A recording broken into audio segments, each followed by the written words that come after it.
നിങ്ങളുടെ favourite shows ഇനി ഒരിക്കലും മിസ്സാവില്ല. ഇപ്പോൾ C5 കാണും നിങ്ങളുടെ ഫേവറേറ്റ് ഷോ തികച്ചും സൗജന്യമായി.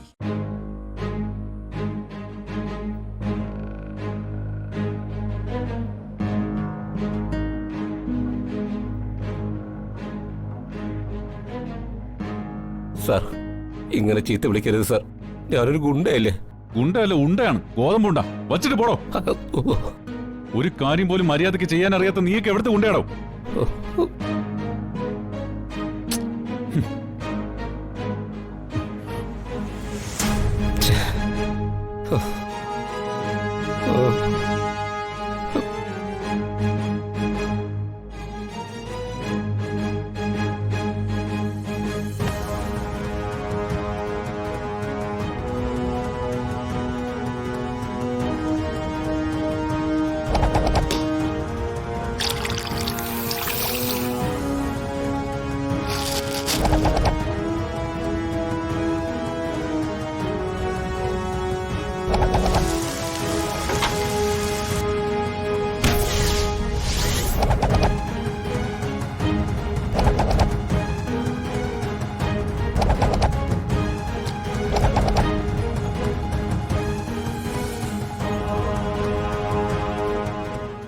ഗുണ്ടകൾ പിടിച്ചോണ്ട് പോയെങ്കിൽ ഗംഗ എന്തിനാ പുറകെ പോയി രക്ഷിച്ചത്? അത് ഒരാൾക്ക് ആപത്ത് സംഭവിച്ച നമ്മളെ കൊണ്ട് സഹായിക്കാൻ സാധിക്കുമെങ്കിൽ നമ്മളത് ചെയ്യണ്ടേ? എന്നിട്ട് ശ്രേയൊന്നും അങ്ങനെ ചെയ്യാറില്ലല്ലോ. അവരെപ്പോഴും ഗംഗയെ ഉപദ്രവിക്കാനല്ലേ നോക്കാറുള്ളൂ. ഗംഗ ശ്രേയെ രക്ഷിക്കേണ്ടായിരുന്നു. അവന്മാര് ശ്രേയെ കൊണ്ടുപോകുന്നതായിരുന്നു നല്ലത്. അങ്ങനെയൊന്നും പറയാൻ പാടില്ല. നമ്മളെ കൊണ്ട് ചെയ്യാൻ പറ്റുന്ന സഹായം ആർക്കാണെങ്കിലും നമ്മൾ ചെയ്യണം. പക്ഷെ ശ്രേയ എപ്പോഴും ഗംഗയോട് വഴക്കുണ്ടാക്കാറല്ലേ ചെയ്യുന്നത്. അപ്പൊ എന്തിനാ ശ്രേയെ സഹായിക്കുന്നത്? ഒരാൾക്ക് നമ്മളോട് ദേഷ്യം ഉണ്ടെങ്കിൽ അത് മാറ്റാൻ നമ്മൾ അയാളോട് തിരിച്ച് ദേഷ്യപ്പെട്ടിട്ട് കാര്യമില്ല. അങ്ങനെ ചെയ്താ നമ്മളോടുള്ള ദേഷ്യം കൂടുകയല്ലാതെ ഒരിക്കലും അത് കുറയില്ല. അത് കുറയണമെങ്കിൽ നമ്മൾ അയാളെ സ്നേഹിക്കണം. നമ്മളെ കൊണ്ട് പറ്റുന്ന സഹായങ്ങളൊക്കെ ചെയ്തു കൊടുക്കണം. അപ്പോ നമ്മളോടുള്ള ദേഷ്യം കുറഞ്ഞ് കുറഞ്ഞ് പിന്നെ അത് സ്നേഹമായിക്കോളും. അപ്പൊ ഇനി ശ്രേയക്ക് ഗംഗയുടെ സ്നേഹമായിരിക്കും എന്നാണ് പറയുന്നത്? അങ്ങനെയൊന്നും ഒരിക്കലും സംഭവിക്കത്തില്ല. ശ്രേയക്ക് എപ്പോഴും ഗംഗയുടെ ദേഷ്യം മാത്രമേ ഉണ്ടാവൂ. അത് സാരില്ല, അതൊക്കെ പതിയെ മാറിക്കോളും. പക്ഷേ മാളു ഇനി ഇങ്ങനൊന്നും പറയാനും ചിന്തിക്കാനും പാടില്ല, കേട്ടോ? മനസ്സിലായോ?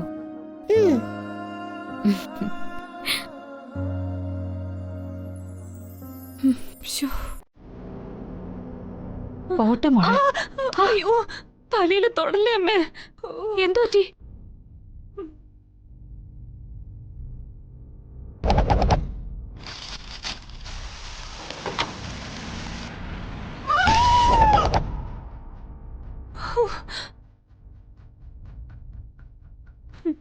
ആ ദുഷ്ടന്മാരെന്നെ കൊല്ലാൻ നോക്കി. തലയ്ക്കെല്ലാം നല്ല വേദന ഉണ്ടമ്മേ.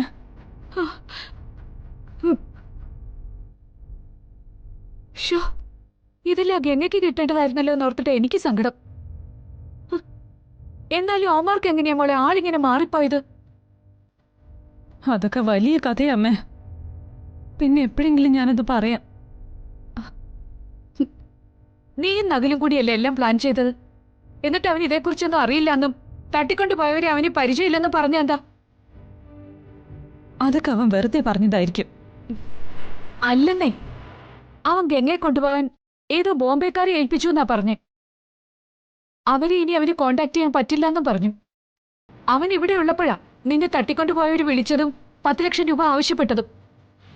ഓഹോ, അപ്പൊ നകുലിനും ഇതിൽ പങ്കുണ്ടാവും. അവൻ ആള് മാറിയെന്നറിഞ്ഞപ്പോ എന്നെ വെച്ച് 10 ലക്ഷം രൂപ അടിച്ചെടുക്കാൻ നോക്കിയതാവും. അയ്യോ, ആണോ? എന്നിട്ട് അവൻ എന്റെയും നാത്തുവിന്റെയും മുന്നിൽ എന്തൊരു അഭിനയായിരുന്നെന്നറിയോ? ഒന്നും അറിയാത്ത പോലെ ആയിരുന്നു അവന്റെ പെരുമാറ്റം.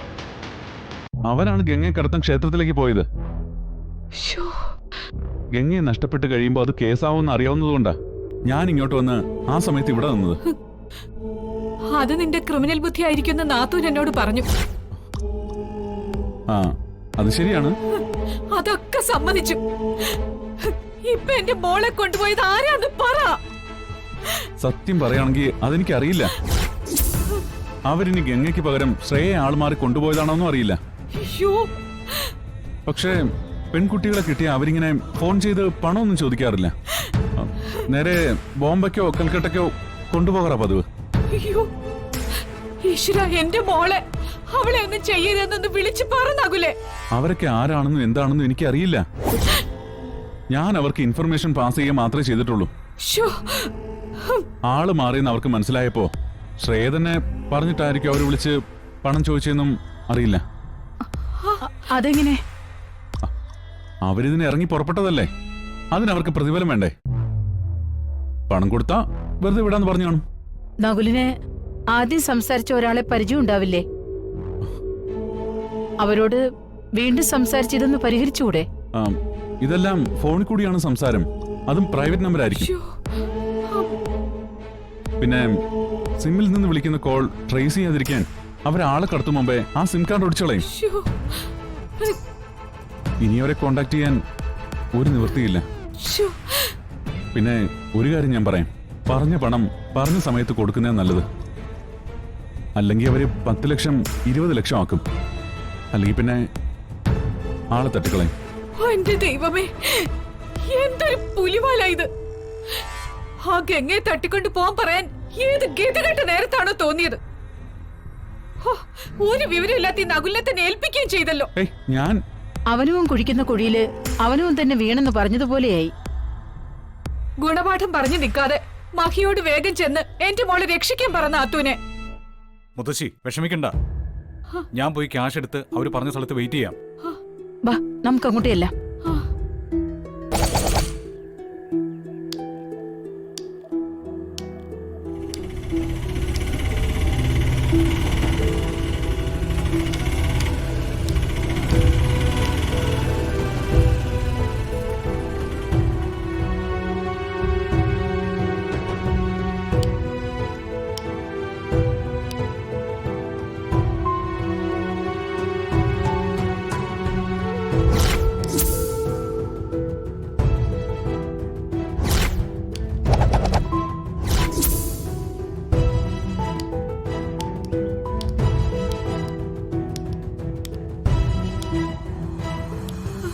അയ്യോ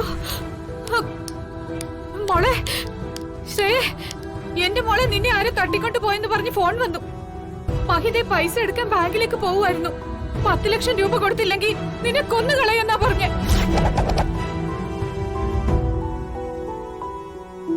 അമ്പലത്തിൽ തൊഴുതു വരുമ്പോഴാ ശ്രേയച്ചയെ തട്ടിക്കൊണ്ടുപോയത്. ഞാൻ ആ സമയത്ത് മഹിയേട്ടനെയും മൈമോദിയന്റെയും വിളിച്ചിരുന്നു, പക്ഷെ ആരും ഫോൺ എടുത്തില്ല. നീ എങ്ങനെയാ മോളെ രക്ഷപ്പെട്ടെ? എന്നെ ഗംഗ വന്ന് രക്ഷിച്ചു.